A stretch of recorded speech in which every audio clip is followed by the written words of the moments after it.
this is a special day. What are you going to remember about this game?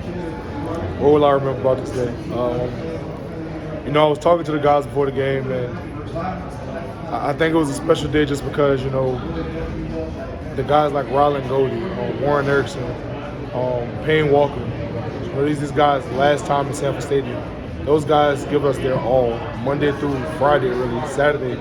I know some guys, don't get the role that they want, man, but it was just truly a blessing to be able to see some of those guys get out there and be able to compete and, just be able to really help the team out in the way that they would like. So it was beautiful for me just to see those guys, have their hard work pay off. Did you get a view of the touchdown? I mean, not the touchdown, but the hole for Kenny's run? I don't think the hole gets any wider than that. I think you're talking about this 45-yard run earlier. Yeah, one of the first ones. I had a view. Ended up getting a pancake block on that play, so it was pretty special for me.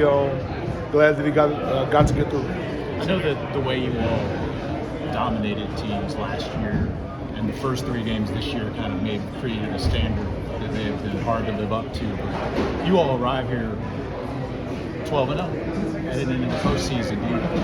How do you feel about the way this team has gotten here? Is it like? I'll say this: I'm extremely proud of the way that this team always answers. Sometimes we get punching them out, but one thing about this team, they always throw a punch back. And it's definitely something I'm really, I want to say, confident and proud of the way this team has reacted. Definitely not last year in the sense of last year was just, blowing people out. But I think there's truly a beauty in finding different ways to win the game. Because the truth of the matter is, there's a lot of good teams out here. May not always see it through their record, but everybody plays ball and lines up and has a game plan. So I think finding different ways to win is truly an outcome. Sedrick, what was the conversations at halftime, just with you guys, especially you guys on offense? Honor the seniors. Find a way and make sure that the guys that practice and go out there and play, make sure that those guys enjoy their fun. Sedrick, so you're saying you guys are finding ways to win. That's not like putting a damper on confidence heading into the SEC championship when you hope to playoff. Like you guys, if they're going to win like this, that you guys can do that the next 3 games if need be, right? That's a tough question. I think you take each week game by game. By any means, I think some of the games that we've had this season definitely gives us confidence that, if things go south, we have the ability to burn things out, and I think it gives us that level of confidence. But also, too, we want to find ways to get better, find ways to push forward and try to eliminate some of those things.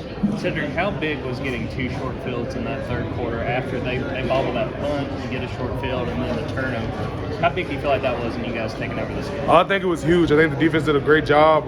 Special teams did a great job. So I think it was huge just for the momentum of the crowd, sidelines, and then the offense. So we appreciate those guys, and I think one of the staples of Georgia has been playing complimentary football. Sedrick, have you seen what this team's best football looks like yet? No. What do you think that might be? Maybe some glimmers in fall camp, maybe good on good. What do you think the best version of Georgia football looks like?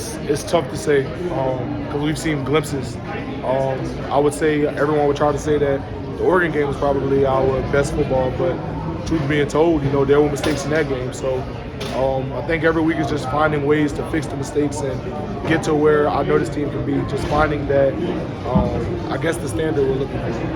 Yeah, 4th and goal to 1 again. Just have you guys